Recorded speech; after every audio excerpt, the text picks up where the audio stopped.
This is the Ryder and Lisa replay.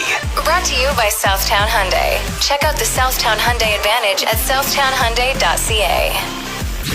It's time for Overrated, Underrated with Ryder and Lisa. Underrated, not having a zit on your lip. Oh my God, it's so painful and ugly. I feel like I've done this before. It was probably like 6 months ago when I had a zit on my lip. We could do the top 7 at 7 today with painful places for zits. We should. Because the lip would be on there. It would definitely be on there. I don't think it would be number one. No, but it inside would be... of the nose would probably. Ooh, maybe. Trying to think of some other ones that would be even more painful. What do you think it's from? Like, just by chance or? Chocolate. Yeah. And like, is it the you ended up with some chocolate on your lip? No, I think it's just like, it's seeping out of my pores. Okay, got it. Awesome. All right, overrated, underrated. I'm going with underrated, having auto start in your car. Yes. I don't have that, and man, is it ever cold. Like the drive to work, I'm in a winter jacket this morning, and I'm like, nope, still not warm. And then my car finally warms up by the time I get here. I need to get back into the mentality that the heat should be cranked when I get out of my car in the afternoon. Time of year for that. You forget about that. I always forget, and then I'll start my car in the mornings, and then when I get in, I'm like, oh, so just nothing was happening in here. It's so cold. But also my vehicle has this weird setting, and I don't know how to fix it, where I'll start my car, and if I'm not in the vehicle within 15 minutes, it turns off the car, but it also blows the loudest horn I've ever heard. And when my car is getting started at 4:30 in the morning and that horn blows, everybody hates me in the neighborhood. I don't know how to turn it off. So every day starts with panic for me because I'm like, I got to get in the car before the alarm goes off. But you also want to give it enough time that you get there when it's warm. So you want to hit it at like 14 minutes. I know. It's a tough life. You should. I bet you could change that pretty easily. I can't figure it out. I wouldn't be able to. My car starter has one button on it. You hold it down and it starts the car. Right. And then you double click it to unlock the door. I'm like, I don't know how to turn off this alarm at all. With that said, still an underrated feature. Yeah, no, I'll take it over your freezing cold car. There's a pair of nonprofits that are housing homeless people in these tiny, cute, sustainable homes in people's backyards. This started in Seattle. There was a man who worked for an architect company, and he befriended a homeless person outside. And that's where he kind of got this idea to start something called the Block Project. Seattle has some of the most expensive real estate, and it's the third largest homeless community in their country. So he founded Block. So he would create these little homes, and then they would help have the government step in to make the process legally possible. Mm-hmm.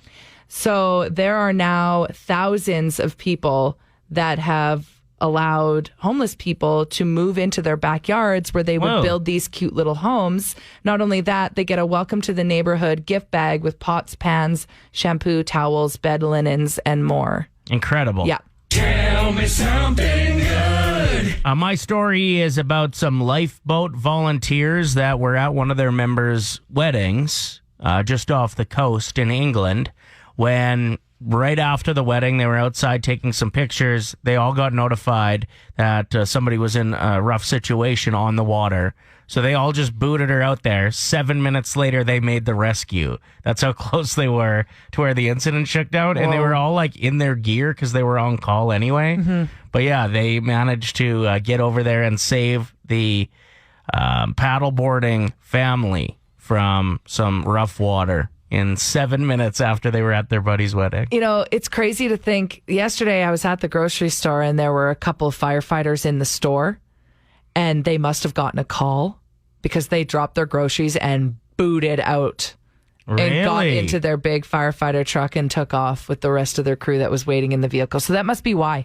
They probably bring the full truck out. 2 people go into the store, and that's why they always bring the fire truck. Mm-hmm. Because if they get a call... Yeah, they got to go. So were they just picking up snacks? Did you creep what food they left behind? No, I didn't see, but I think they do pick up food to take back to their hall because they always cook for each other. But it was just so cool to see it firsthand, to be like, whoa, they got to be somewhere now. Yeah, well, and these guys did exactly that and managed to save the day. Mm-hmm. Tell me something good. So we just announced that we have a Tis the Sizz Radwater Seltzer available. So Town Square Brewing is where you can pick it up. 10% of those sales are going to Edmonton Food Bank, and there's a lot of local liquor stores that are also carrying them. You can find that list, play107.com/tisthesizz, or you can check our social media. We've written it on Instagram. Tis the Sizz is a movement, though, and we want to know what you're doing lately that you can just slough off as well. Tis the Sizz. Way she goes.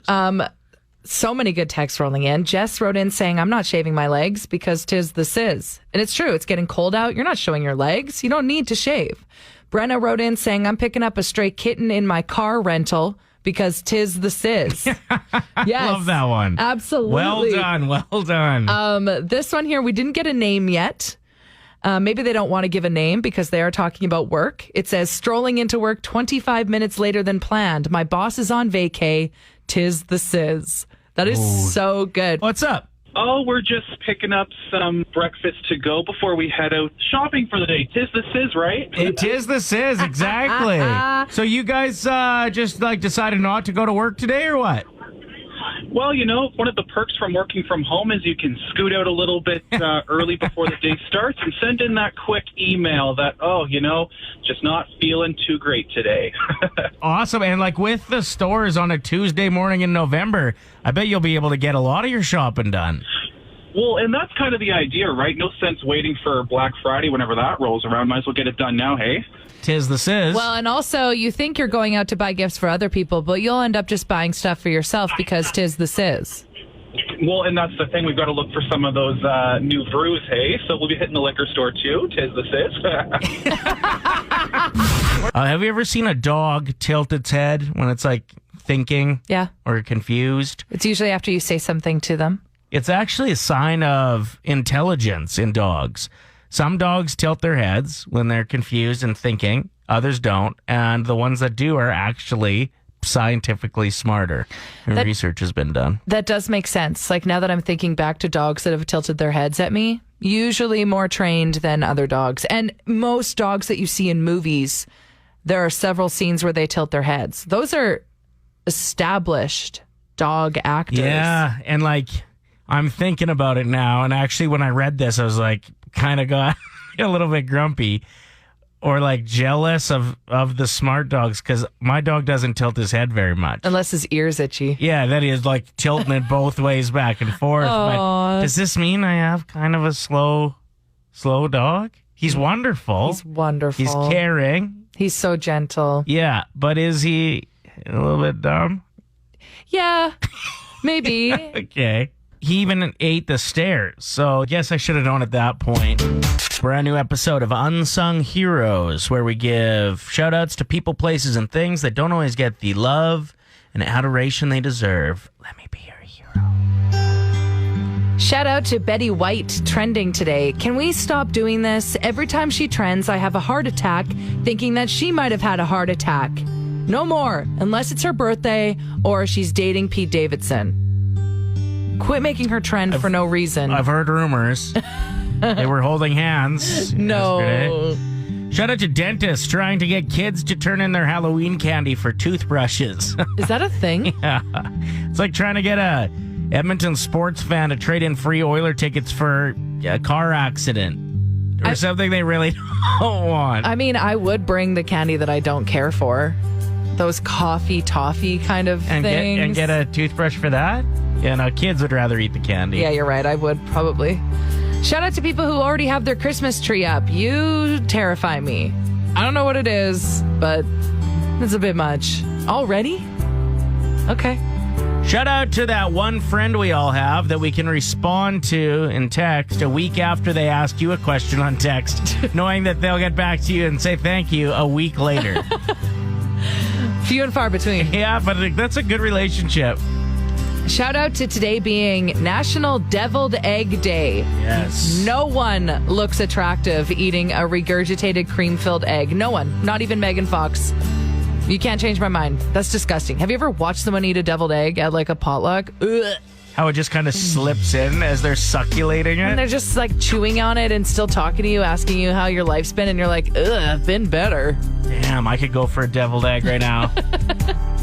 top 5 appetizers. No. Yeah. I don't think so. Shout out to boating being the number 1 hobby that adds to men's attractiveness. If you don't have a boat, like me, don't worry. In the winter, they're just as ugly as the rest of us. Shout out to stores that are pulling Halloween candy off the shelves at midnight after Halloween.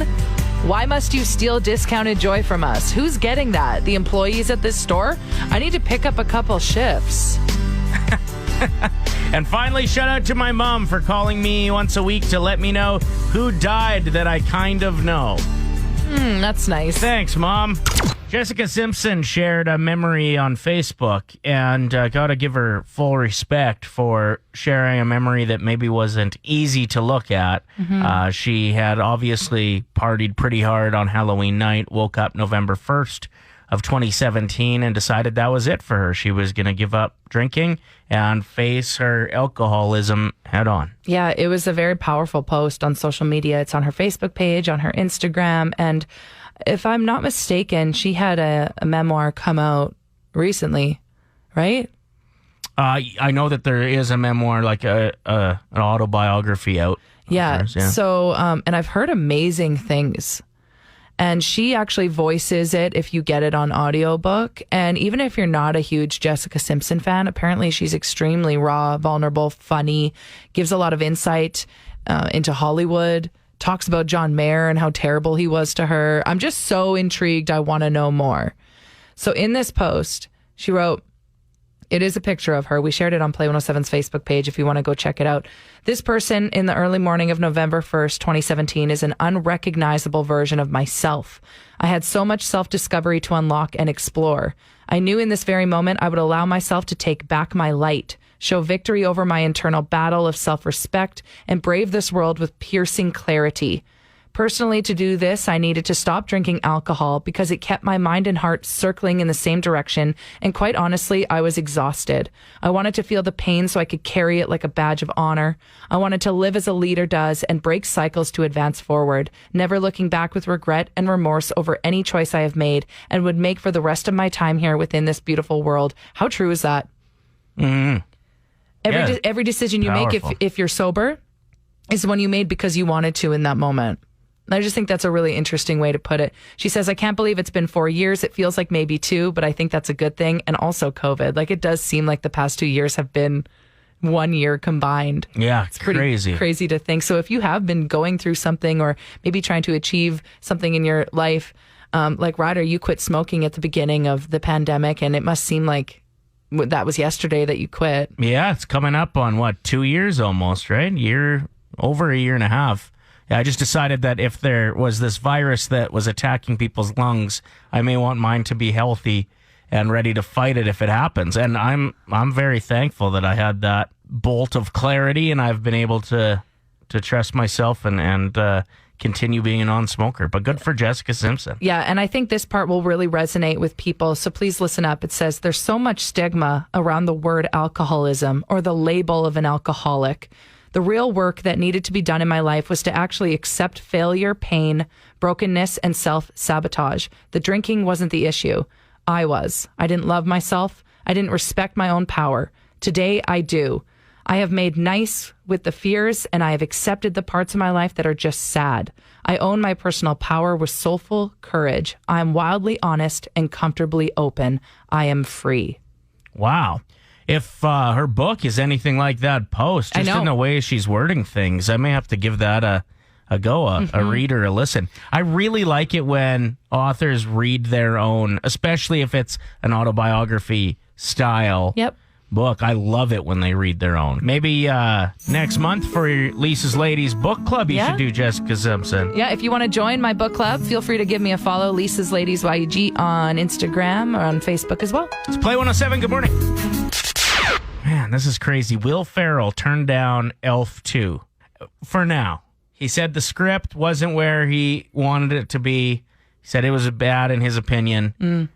$29 million was on the table that he walked away from because he didn't like the script. I've got a lot of respect for that. I'd say. Because they're back to the drawing board, is my guess, rewriting the script, and he'll probably make just as much, if not more, with a better script. He's not going to be in something if it's bad. Well, you look back at his track record, and like every movie he's in, if you're in the right mood going in, terrific. Yeah. Hilarious. So I trust his opinion, but 29 million, like that's insane. So I wanted to ask if you've ever turned down something that you regret. No, because I like saying no to things. Like Big Brother called me to be on it, and I ghosted them. Because you were just anxious? I just didn't want anything to do with it. At first I did, and then the more I thought about it, I was like, I don't want this. I can't do this. See, yeah, I would have. If I would have turned down Big Brother, I would have been real sad about it. I just have a terrible memory, and there's the way to win the game. You got to remember things, and like I would just look like an idiot. Also, you have to do things that like hold on to this for a very long time. I could see you being like, no, yeah, no, thank you. Yeah, I'd be like, I think I'm going to sit this one out, and they'd be like, this isn't how the game works. Yeah, like you're eliminated if you do that. Like, well, I said what I said. You turned down one thing that I'm still angry at you about. There was an Oiler that was trying to court you. Oh yeah.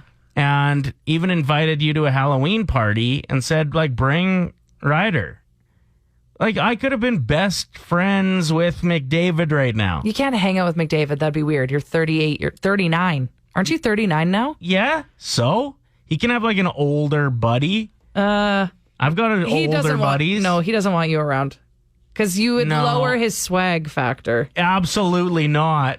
I'd make him look way hotter, and people would be like, whoa, McDavid rolls with Ryder. Nobody would say that. Well, maybe. I mean, it would be pretty cool if you were a fan of the show and a big Oilers fan and you saw the two of you out somewhere. That would be pretty cool. Just holding hands, walking down the street. Ugh. Yeah, I didn't tell Ryder about the Halloween party until the next day, and he was so mad at me. I kicked the garbage can. Yeah. He's like, what do you mean we were invited to a Halloween party? I was like, yeah, they invited me. I just wasn't interested in going. I don't think you talked to me for 2 days. No. Until we were like he would talk to me when we were on air because we were doing the show together. But when music was playing, he turned his chair the other way. Yeah, the worst. So we want to know from you. Have you ever turned down something that you regret? I love that Lisa turned down something that I regret. Is my best example. Yeah, why is this all about me? What? It's like just me telling stories of things I've shut down. I say yes to everything. I know you do. So I don't have an answer This for guy's this. desperate to hang out with people and do things. So. No, we don't use the D word. Susan wrote in saying, one time my boyfriend asked me if I wanted anything from McDonald's. I said no. I still think about those potential nuggets. This seems like one of those situations where you got in a fight and they try and make it up to you by bringing you food, which usually works. But if you're stubborn enough, you go, no, I don't want anything. But you do. Big time. You always do. Amy texted in saying, the thing that I regret is saying no to smoking a joint with Ice Cube when he came to the city. It was either 2004 or 03. I'm not sure. I was at the bar, but I can't even remember what bar it was because they've changed the name of it so many times. Rum or Empire or something. One of the bars that was at West Edmonton Mall. I wish cell phones were more of a thing back then. I definitely would have gotten a lot of pictures with him. Yeah, no kidding. 780-784-7107. We have Dan on the phone, our listener who looks almost exactly like Will Ferrell. And it's funny because that's why we started talking about this. Will Ferrell turned down Elf 2 for $29 million. And I just feel like that much money on the table, you're going to regret it. You got a story about Will Ferrell too? Fire away. I was in Hawaii in 2007 in the fall. I was staying at the Ilokai, and next door at the Hawaiian Hilton Village, Will Ferrell was there. And at that time, we didn't have smartphones like we do now. And I didn't have a laptop. So if I wanted to use a computer, I had to go to the Hawaiian Hilton Village because they didn't have any internet service at our hotel that I stayed at. Front desk clerk that saw me all the time said, you really got to come back here like Thursday night. And I'm thinking, I can't. Like, I'm in class. And they're like, you got to come back. You're going to regret it. And she was right because that night they were having a Will Ferrell lookalike contest and I missed it. Oh, you would have won.